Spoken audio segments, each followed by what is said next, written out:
आप सभी देख पा रहे होंगे किस प्रकार इस लड़की के बाल बिल्कुल स्ट्रेट होकर के कुछ ही सेकंड में हेयर फ्लॉवर बन जाते हैं, बिल्कुल स्ट्रेट हो जाते हैं। आखिर ये कैसे हो पाता है और ये कैसे संभव हो पाता है, किस डिवाइस के द्वारा हो पाता है?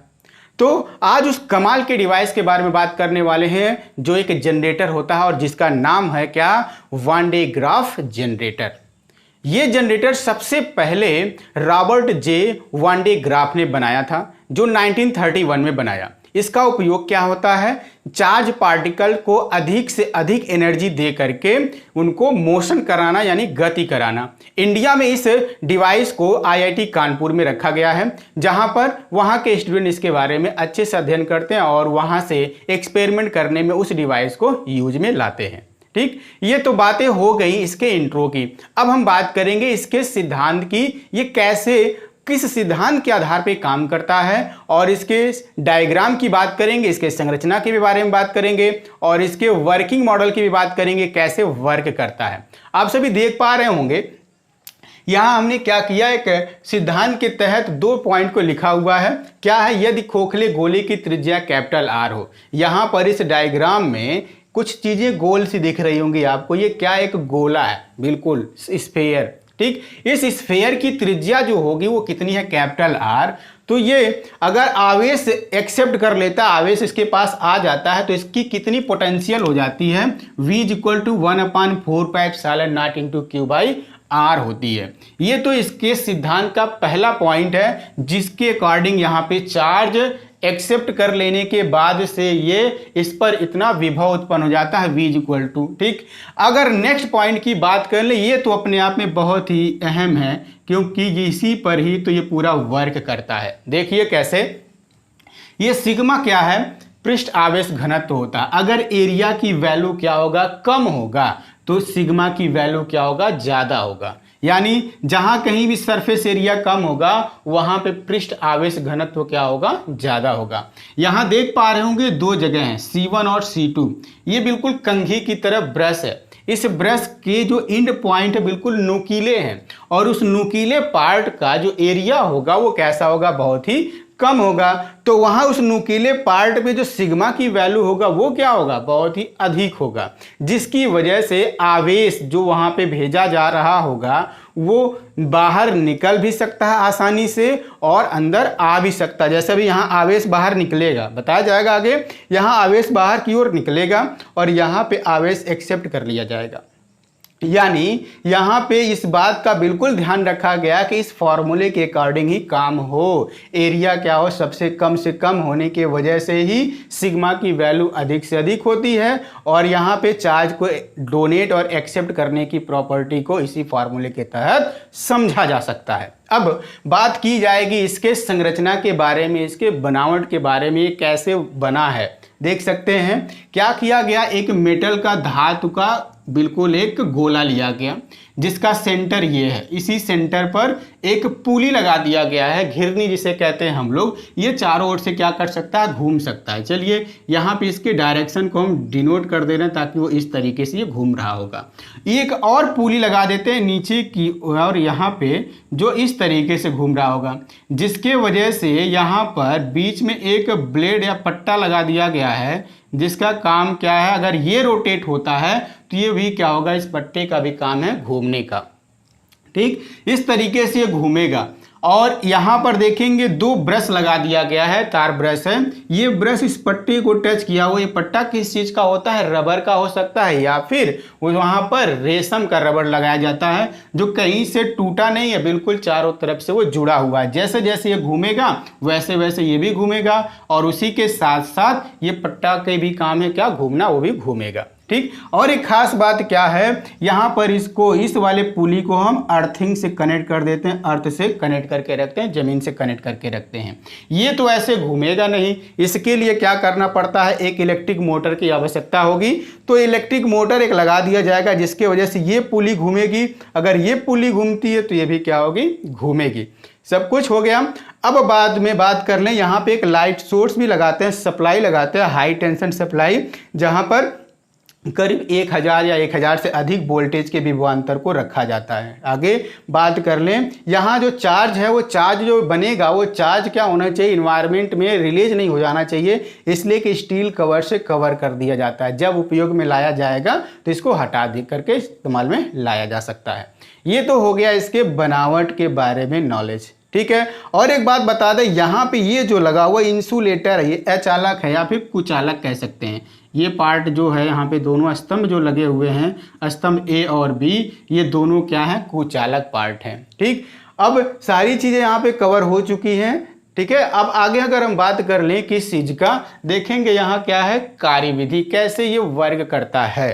तो वर्ग कराने के लिए क्या करना हमको, यहाँ पर करीब 1000 यानी 10 पर 4 वोल्ट के विभवांतर से सप्लाई से इसको यहाँ पे आवेश दिया जाएगा। एक बात देखिए, ये माइनस टर्मिनल है और ये प्लस का टर्मिनल है।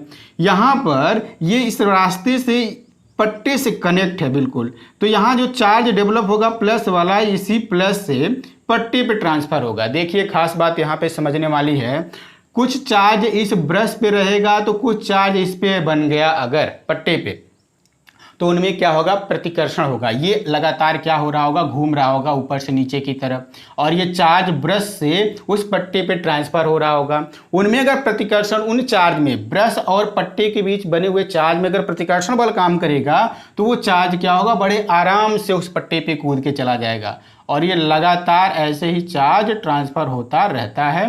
कहाँ जाता है ये, ऊपर की तरफ, ऊपर की तरफ जाते जाते यहाँ इस ब्रश के कांटेक्ट में आता है। फिर से इस ब्रश के कांटेक्ट में आने की वजह से सिग्मा वहाँ काम करेगा। यहाँ भी सिग्मा काम किया होगा और यहाँ भी सिग्मा काम किया होगा। यहाँ पे नुकीला होने की वजह से आवेश का जो विसर्जन होगा बहुत तेजी से होगा, वो इन्वायरमेंट में तेजी से बाहर की तरफ निकलेगा, और तेजी से निकलने की वजह से यहाँ पट्टे पे ट्रांसफर हो जाता है। और फिर कुछ ही समय बाद उसमें प्रतिकर्षण बल काम करेगा तो और तेजी से होगा। लगातार पट्टा घूम रहा है, जिसके वजह से कभी तो कभी आवेश इस ब्रश के पास पहुंचेंगे, कंगे C2 के पास पहुंचेंगे, और यहाँ पर फिर से सिग्मा काम किया, एरिया वहाँ क्या है, बेहद कम है, जिसके वजह से चार्ज को वो क्या करेगा, एक्सेप्ट करेगा। अब क्योंकि लगातार नीचे से चार्ज जा रहा है और ये कंघा क्या कर रहा है, वहाँ पे चार्ज को एक्सेप्ट कर रहा है। एक्सेप्ट करने के बाद से वो आवेश इस गोलीय चालक के ऊपर आकर के संचित हो रहा है, इकट्ठा हो रहा है, ठीक। यहाँ पर आपके आवश्यकता अनुसार जितना अधिक से अधिक आप क्या कर सकते हैं, चार्ज को कलेक्ट कर सकते हैं, केवल और केवल यहाँ इस गोले की त्रिज्या को बढ़ा करके। जितना बड़ा आप गोले की त्रिज्या को लेंगे उतने ही ज़्यादा यहाँ पे चार्ज को आप क्या करेंगे, कलेक्ट करेंगे। यहाँ क्या करते हैं, जब चार्ज डेवलप हो जाता है आपकी आवश्यकता अनुसार, जैसे कि अगर हम बात करें 3 × 10⁴ वोल्ट तक आप यहाँ पे कन्वर्ट कर सकते हैं। इतना अधिक से अधिक विभवांतर यहाँ दे सकते हैं। जो IIT कानपुर में डिवाइस है वो 2 MeV के फॉर्म में वहाँ पर वोल्ट जनरेट किया जा सकता है, ठीक है। तो इस तरीके से, और एक खास बात बता दें, 2 MeV क्या है, वहाँ पे एनर्जी का यूनिट है। तो यहाँ पे जो चार्ज होगा, उस चार्ज से जिस चार्ज पार्टिकल को आप गति कराएंगे, लगभग 2 MeV 2 मिलियन इलेक्ट्रॉन वोल्ट की ऊर्जा से उसको त्वरित करा सकते हैं, यानी गतिशील करा सकते हैं।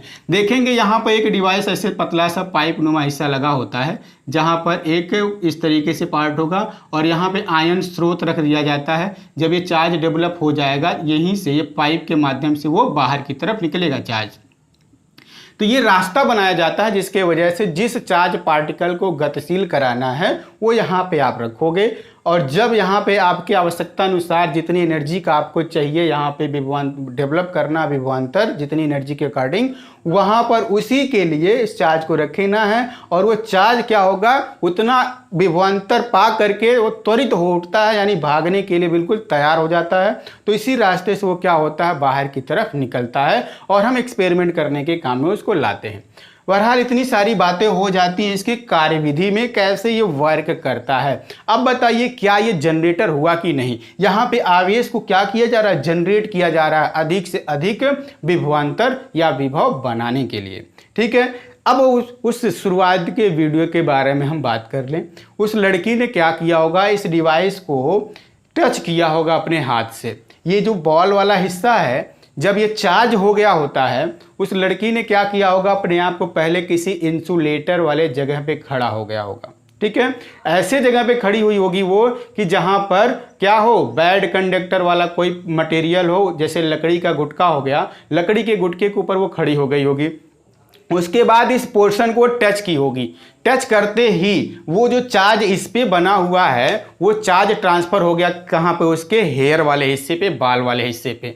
तो बाल वाला हिस्सा बिल्कुल इसी ब्रश की तरह ही होगा। उस ब्रश जैसे वहां ब्रश से चार्ज बाहर की तरफ इन्वायरमेंट में रिलीज हो रहा है, विसर्जित हो रहा है, ठीक उसी तरीके से उस लड़की के बाल से भी क्या होगा, चार्ज बाहर की तरफ रिलीज होने लगता है, विसर्जित होने लगता है। ठीक है, जिसके वजह से वहां पे वो बाल बिल्कुल क्या होते हैं, स्ट्रेट हो जाते हैं, सीधे होते हैं। अगर ये घटना वहां पर उस लकड़ी के गुटके को हटा देने के बाद कराई जाए तो बिल्कुल उस इंसान को बहुत ही तेजी से झटके लगेंगे, इतना तेजी से हो सकता है कि वो बेचारा बर्दाश्त भी ना कर पाए।